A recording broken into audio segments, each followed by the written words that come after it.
Strasbourg entend se jeter à l'eau. Et pour ça, Roland Ris s'est entouré de sa jeune garde, les adjoints Paul Meyer et Jean-Baptiste Guernet.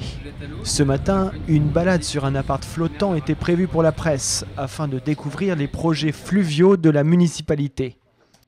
Là, on est au pied du musée d'art moderne. L'idée ici, par exemple, c'est d'imaginer peut-être un hôtel flottant ou une piscine flottante comme celle qu'on trouve à Berlin. Les piscines flottantes, ça veut dire avec de l'eau de piscine dans une barge étanche en tant que telle qui flotte elle-même sur l'eau. Soit au musée d'art moderne où on se trouve ici, soit sur le Rhin. Et donc on lance pour ça, dès la fin de l'été, un concours d'esquisse pour que différents acteurs privés s'emparent du sujet pour lancer un appel à projet au printemps 2019. L'idée, c'est d'avoir une piscine qui soit portée par le privé en termes d'investissement et de fonctionnement derrière, donc c'est un lieu de baignade, ce sera aussi un lieu d'activité nocturne sûrement.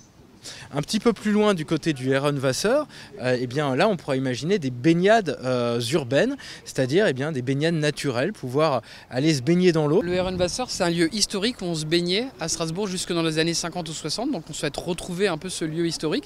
Et puis on est dans un lieu de verdure, quand on parle de baignades urbaines, on est en pleine ville mais on est aussi dans la nature, c'est retrouver ce lien-là avec la nature et donc on sera sur des espaces qui ne seront pas lourdement aménagés avec des structures mais vraiment des espaces de verdure où on pourra se baigner. Finalement vous seriez surpris, la qualité de l'eau dans l'île, à Strasbourg, elle n'est pas si mal que ça. On a assez peu de rejets sauvages ou de rejets d'égouts.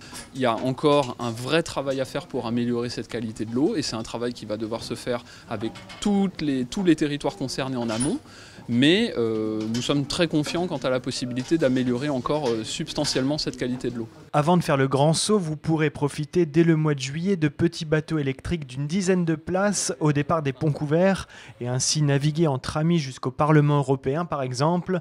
On ne connaît pas encore le modèle de bateau proposé et on a simplement un ordre d'idée pour les prix. Pour une balade, il faudra compter environ 10 € par heure et par personne.